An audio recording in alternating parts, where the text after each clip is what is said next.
Praise the lord. ప్రభువైన యేసుక్రీస్తు నామములో ఈ ఉదయకాలమందు మీ అందరికీ కూడా శుభములు తెలియజేస్తూ ఉన్నాను. ఉదయకాలమందు పరిశుద్ధ గ్రంథములో కీర్తన గ్రంథము 53వ కీర్తన 2వ వచనము, వివేకము కలిగి దేవుని వెదుకువారు కలరేమో అని దేవుడు ఆకాశము నుండి చూచి నరులను పరిశీలిస్తూ ఉన్నాడు. ఈనాడు చాలా మంది ఆయనను వెతుకుతూ ఉన్నారు, కానీ వివేకము కలిగి ఆయనను వెతుకుటలేదు. వివేకము లేకుండా దేవుణ్ణి వెతికితే అది వ్యర్థమవుతుంది. మీరు నన్ను వెతికిన యెడల పూర్ణ మనసుతో విచారణ చేస్తే నన్ను కనుగొందురు, నేను మీకు కనబరుచుకొందును అని యెర్మీయా గ్రంథంలో ఉన్నది. అంతేకాదు, వెండిని వెతికినట్లుగా దాచబడిన ధనమును వెతికినట్లు ఆయనను వెతకాలి. అప్పుడు దేవుని గూర్చిన విజ్ఞానము మీకు లభిస్తుంది. కావున ఆయన బలమును ఆయన సన్నిధిని నిత్యము వెతకాలి. ప్రియ దేవుని బిడ్డలారా, అవివేకంగా దేవుడు వెతికిన ముగ్గురు స్త్రీలను గూర్చి మీ ముందుంచాలని ఆశిస్తూ ఉన్నాను. షూలమతి, నా ప్రియునికి నేను తలుపు తీయనంతలో అతడు వెళ్ళిపోయిను, నేను అతన్ని వెతికినను అతడు కనబడకపోయిను. పరమగీతాలు 5వ అధ్యాయము 6-7 వచనాలు. పరమగీతాలు 3వ అధ్యాయము 1 నుండి 4వ వచనం. షూలమతిని తన ప్రియుణ్ణి పోగొట్టుకుంది. మంచం మీద పరుండి ప్రియుణ్ణి వెతుకుతూ ఉంది. పోగొట్టుకున్న ప్రియుణ్ణి పరుణ్ణి వెతికితే దొరుకుతాడా? ఎంత అవివేకము! అయితే పరుణ్ణి వెతికితే ప్రియుడు దొరకలేదు.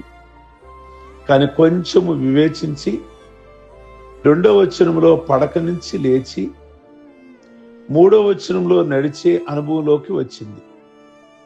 4వ వచనంలో లోతైన అనుభవంలోనికి వచ్చింది. ఆ లోతైన అనుభవమే ప్రార్థన అనుభవం. ప్రియ దేవుని బిడ్డలారా, మత్తయి సువార్త 6:6లో చెప్పినట్లు నీ గదిలోనికి వెళ్ళి నువ్వు ప్రార్థించాలి అని చెప్పినట్లుగా ఎప్పుడైతే వెతికిందో తన ప్రాణ ప్రియుడు దొరికాడు. ఆ ప్రియుడు ఎవరో కాదు, ప్రభువైన యేసుక్రీస్తు.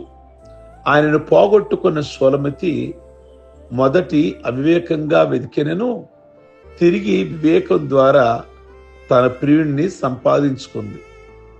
నీవు ప్రాణప్రియుడైన యేసయ్యను పోగొట్టుకుంటే షూలమతి లాగా ఇప్పటి వరకు అవివేకంగా వెతుకుతున్నావేమో, అయినా నీకు ఆయన కనబడటం లేదేమో, అయినా ఆయన దర్శన భాగ్యము నీకు కలగటం లేదేమో, అయినా ఆయన స్వరము నీకు వినబడటం లేదేమో.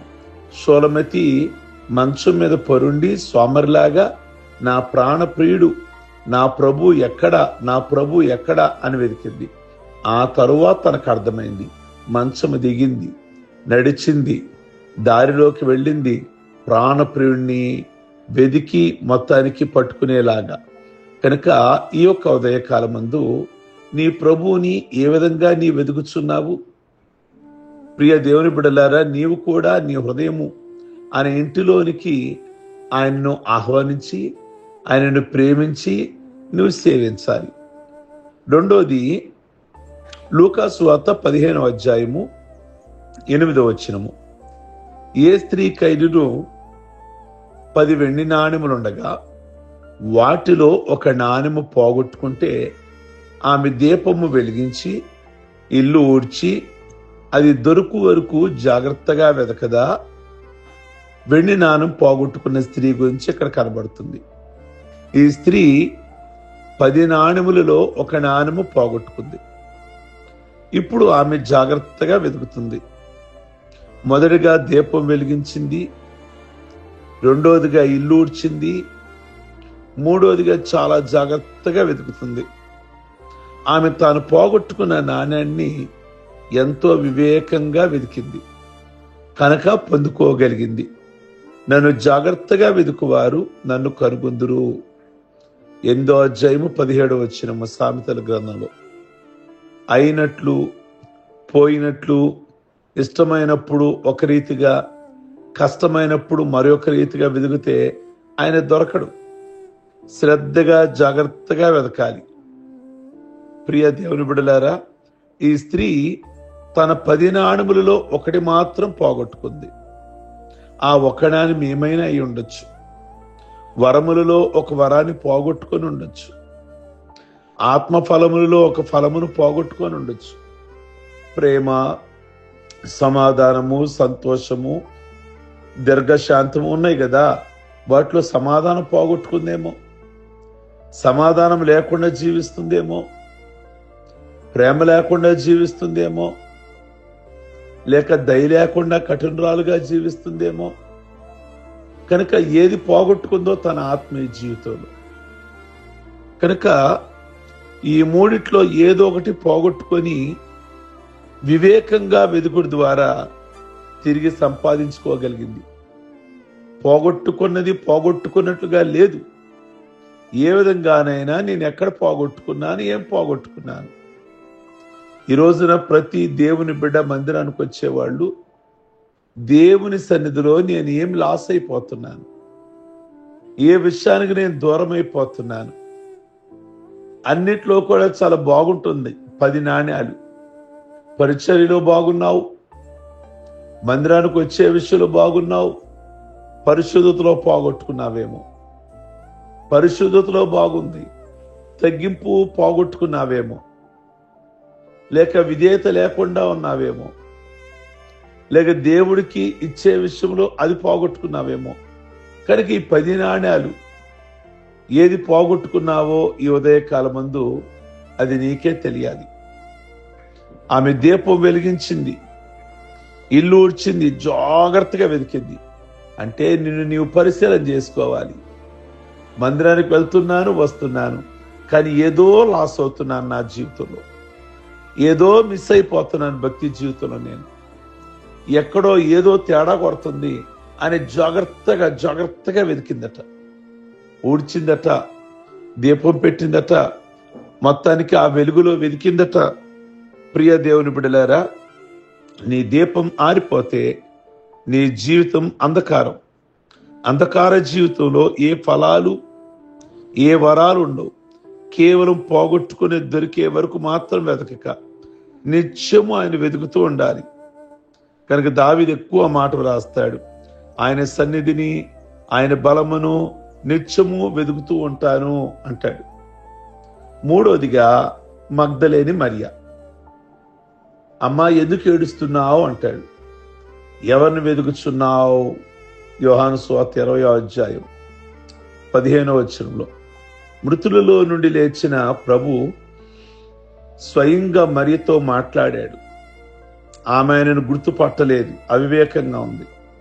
ప్రభు ఈ లోకంలో జీవించినప్పుడు నన్ను యూదులు సిలువేసి చంపుతారు, 3వ దినమున తిరిగి లేస్తాను అని చెప్పారు. ఆ మాట మరియ మరిచింది.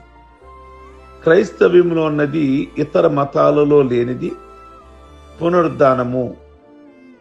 అంటే చనిపోయిన వ్యక్తి తిరిగి లేపబడటము. దీనికోసమే పౌలు భక్తుడు సమస్తమును పెంటతో సమానముగా ఎంచుకొనుచున్నాను అన్నాడు. దేనికోసం? పునరుద్ధానం. నేను చనిపోయినా తిరిగి లేస్తాను. ప్రభు తిరిగి లేచాడు గనక నేను కూడా తిరిగి లేస్తాను. పునరుద్ధానం లేని ఎడల ఈ బోధలు ఎందుకు, ఈ ప్రసంగాలు ఎందుకు, ఈ ఆరాధనలు దేనికి, ఈ ఉపవాస కూడికలు దేనికి? మృతులు లేపబడిన ఎడల రేపు చనిపోదము గనక తిందుము త్రాగుదుము. రేపు పునరుద్ధానం కొరకే మరణించి తిరిగి లేచిన యేసును ప్రపంచమంతా వెతుకుతుంది. మరి నీవు ఆయన్ని వెతుకుతున్నావా? మరియా కొందరు స్త్రీలు సుగంధ ద్రవ్యములను తీసుకొని యేసయ్య దేహమునకు పోయడానికి సమాధి దగ్గరికి వెళ్ళారు. అప్పటికే ఆయన లేచాడు. 2 దేవదూతలు వారు కనిపించి, సజీవుడైన వానిని మీరు మృతులలో ఎందుకు వెతుకుచున్నారు అన్నారు. యేసయ్య తిరిగి లేస్తాను అని చెప్పాడు, కానీ సమాధి వద్దకు రమ్మని చెప్పలేదు. మరియా ఆయన సజీవుడని వివేచింపక మృతులలో ఆయనను వెదుకుచున్నది. ఈ దినాల్లో చాలా మంది క్రైస్తవ స్త్రీలు వివేకం లేకుండా ఆయనను వెతుకుచూ ఉన్నారు. వివేకం లేని స్త్రీ సుందర స్త్రీ పంది ముక్కునున్న బంగారు కమ్మి వంటిది అని సామెతలు 11:22 చూస్తాం. ఆయన నీతో చెప్పింది చేయకుండా అవివేకంగా వెతికితే ఆయన నీకు కనిపించరు. ప్రియ దేవుని బిడ్డలారా, ఈ యొక్క ఉదయకాలం ముందు 3 స్త్రీలను నేను మీకు జ్ఞాపకం చేసి ఉన్నాను. షూలమతి మంచం మీద వెతికింది అవివేకంగా.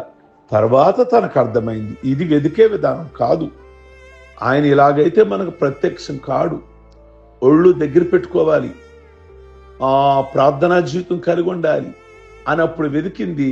జ్ఞానవంతురాలాగా ప్రభు ప్రత్యక్షమయ్యారు.